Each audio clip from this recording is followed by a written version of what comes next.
Hi everybody, I'm Sharon. I am abstinent today from food addiction and compulsive eating.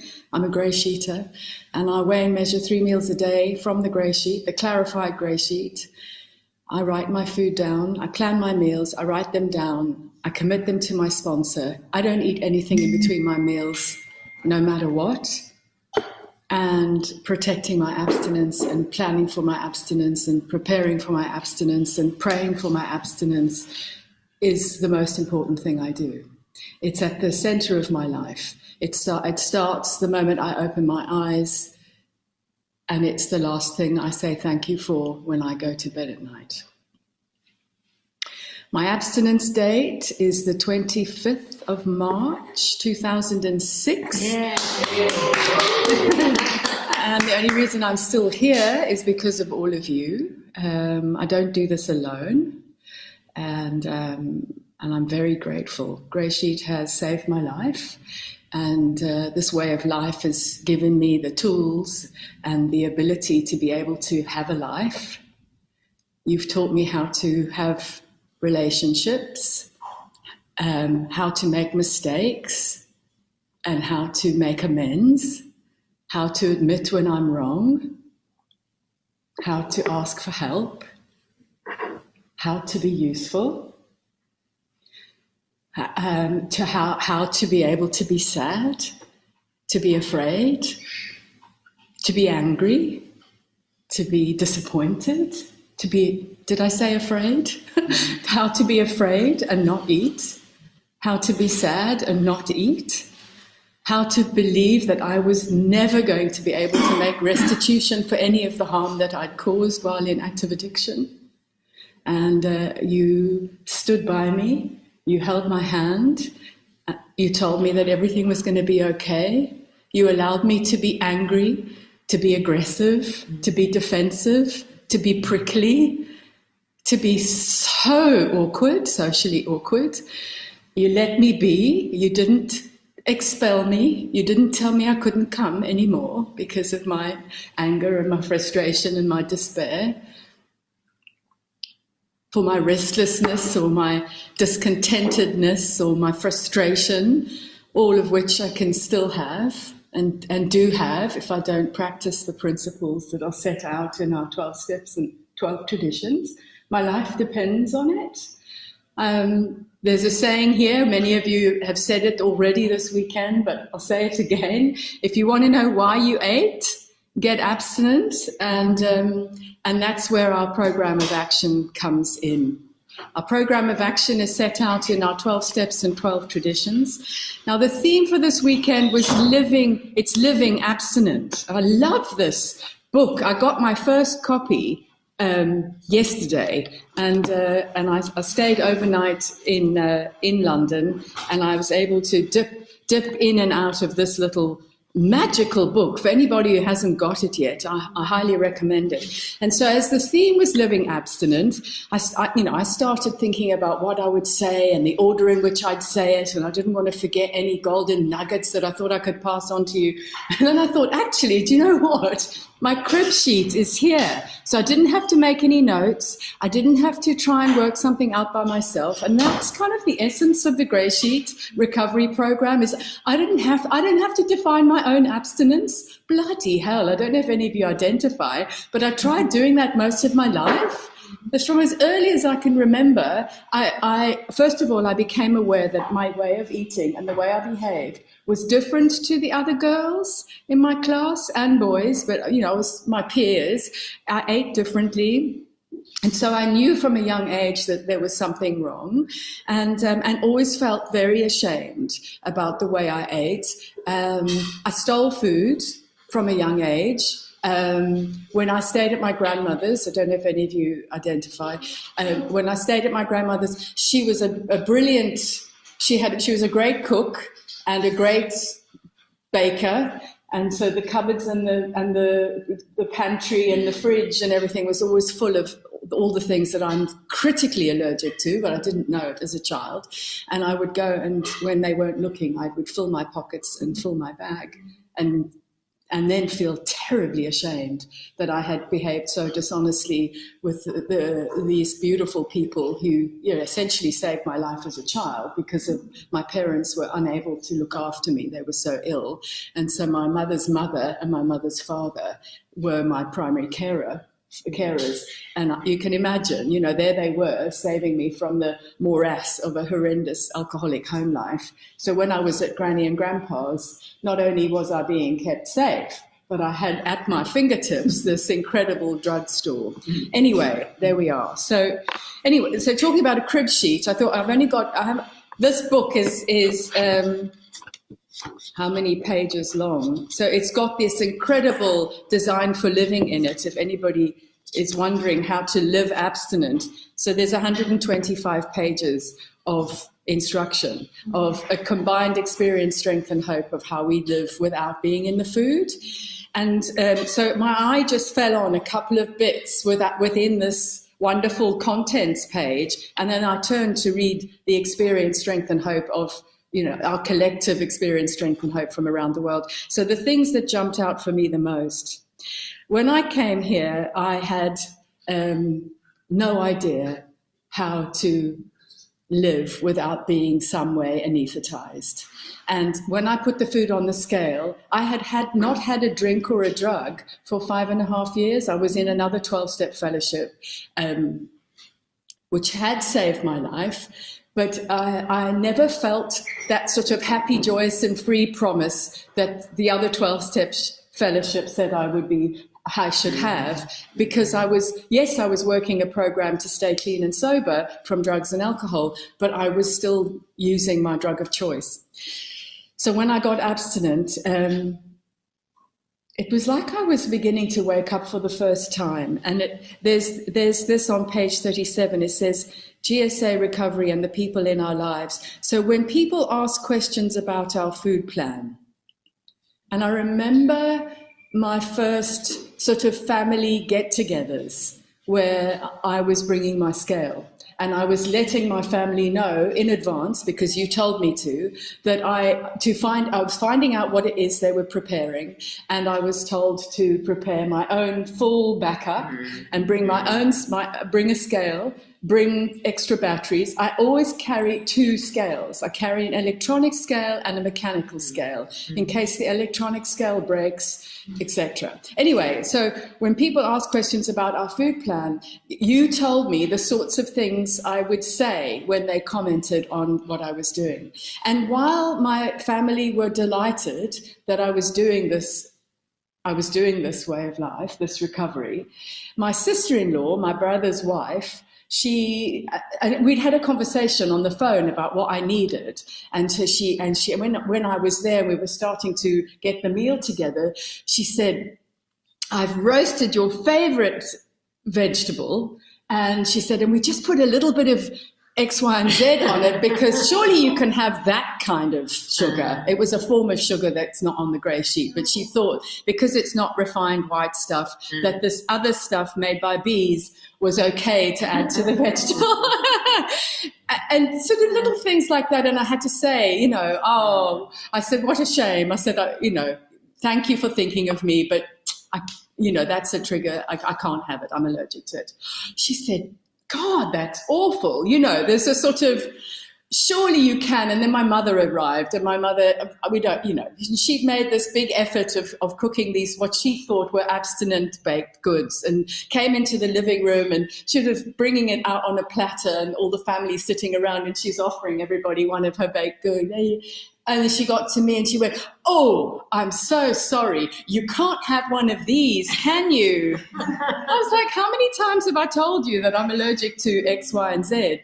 And in my early days, I would be angry and quite prickly and aggressive. And I was like, how many times I was like, "How many times do I have to tell you? I can't eat that stuff. And why would you do that anyway? Wave it right under my nose." But I've learned to be softer and not take people's attempts at trying to include me, attempts at trying to be kind and trying to understand.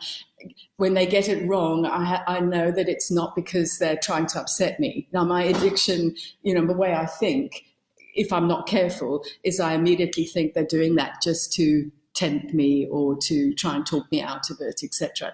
We did so. So when people ask about my food plan, now I can share, because I've watched you share why you do what you do.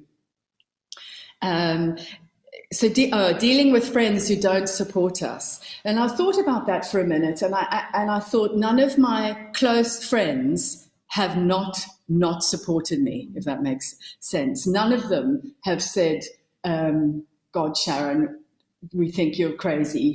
Don't do that," which has been a godsend. So what this program has done, though, it has sorted the wheat from the chaff. I don't know if you guys understand what that means. It sorts out who your real friends are and who the sort of fly-by-night acquaintance, where the foundation for our relationship was kind of vacuous and just a surface level acquaintance. So the people that have stayed, I've been lucky, have supported me right from the beginning. There was only one person who commented that that I was undernourished. They said, "You look undernourished and we think you should see a nutritionist." And who designed that grey sheet? Who decided that was a healthy food plan to follow? Surely they've got it wrong. They must have got it wrong. You need to be eating X, Y, and Z.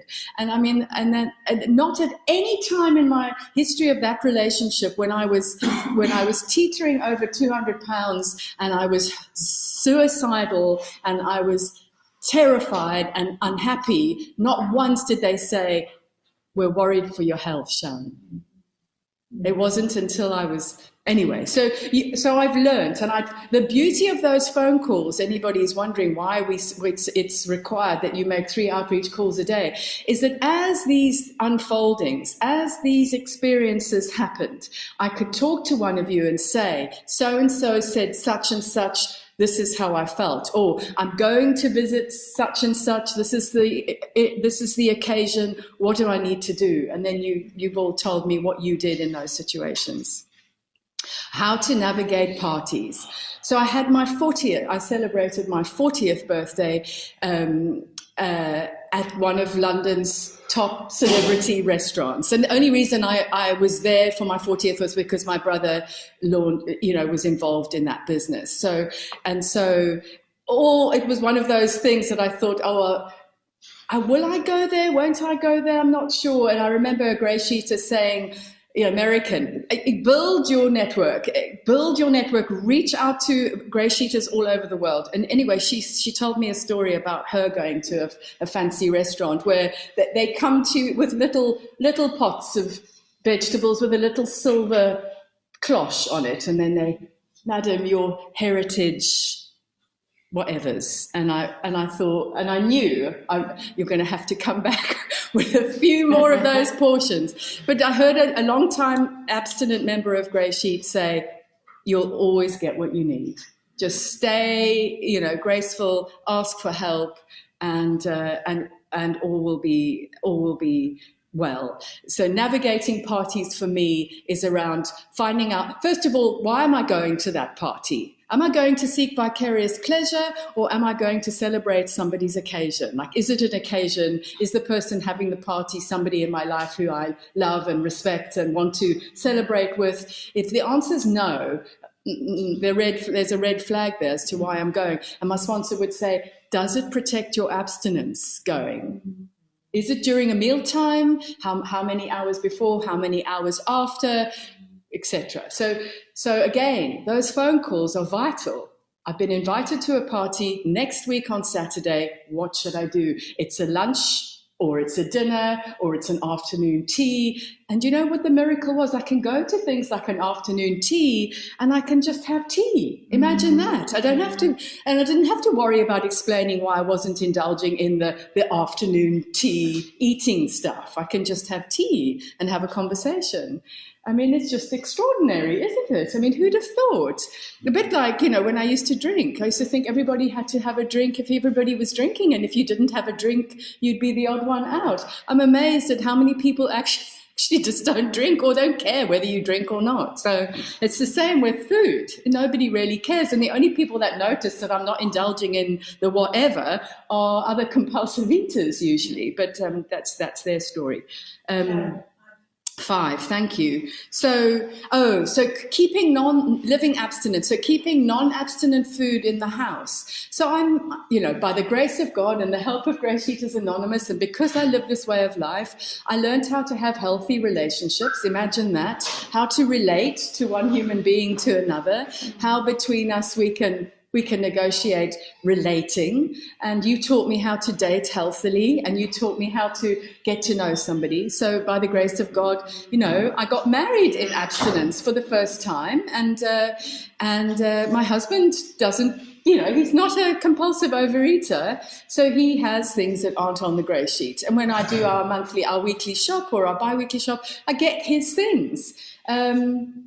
And I prepare things for him. I mean, 95% of the time, he eats what I prepare. And if he wants, say, X, Y, and Z that I don't have, he'll just add it onto his plate. We also eat at different times. My husband does, he's got a morning routine, and he often doesn't have breakfast until gone 11. And of course, any of I mean, I'm an early starter. I have my meditation and my prayer and my routine because you taught me that was important. And then I have my breakfast and by then I've done my calls and I've spoken to my sponsor and I've spoken to some of you. And I mean, it's just an extraordinary way of life. And then so as I said, I'll have my breakfast and I'll be working, and I'm working from home a lot at the moment. And my husband will be having his breakfast at 11 o'clock. And that's none of my business, really, if he wants to do that. Of course, by the time he's finished his breakfast, I'm preparing my lunch. And then he doesn't eat. Sometimes we'll eat. He likes to eat at about 4 o'clock. Sometimes he'll hang on until 6 and then we'll eat together. But it's just, we found a rhythm with one another, which is just so wonderful. And, his food is his food and my food is my food. And it's just, you find a rhythm. And again, experience strength and hope in those outreach calls. There are women in this program. I have been blessed to be a member of 4 fantastic fellowships that have saved my life. When the food goes on the scale, boy, oh boy, did I need to do some more work. But, it's the GreySheeters where the long-term, solid, healthy relationships exist. If I want to find out how to stay married and how to negotiate this thing I call a grey sheet woman who's most of them are in, the ones I connect with, I know who to call. They're in long-term, committed, healthy relationships, and just wonderful how we get to share with one another. So my husband and I have been together for 10 years.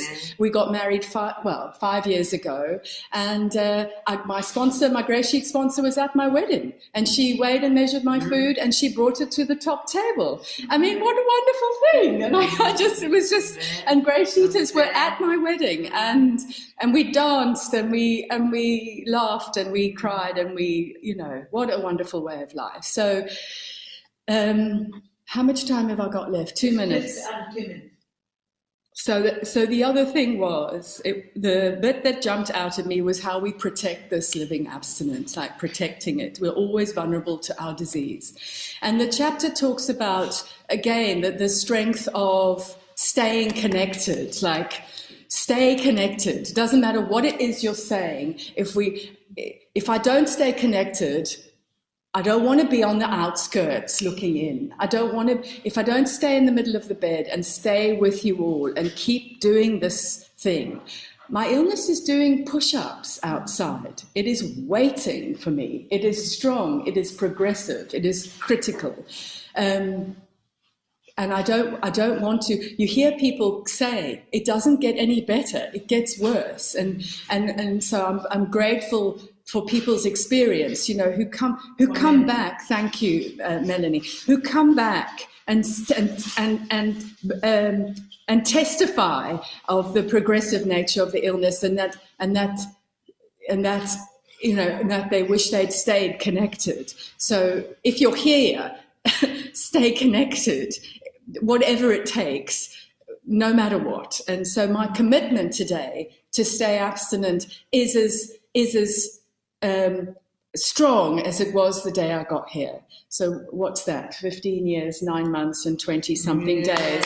But I only say that because I've stayed here and told you the truth. In step 5, where it says we admitted to God, to ourselves, and another human being the exact nature of our it's our thinking, because my thinking leads to my actions. And so I tell you the truth about myself, and I stay committed to the scale. It's just how it works. So there's so much more. So there's, like I said, there's 125 pages of living abstinent tips and experience, strength, and hope that we can refer to. But I'm going to leave it there. Thank you.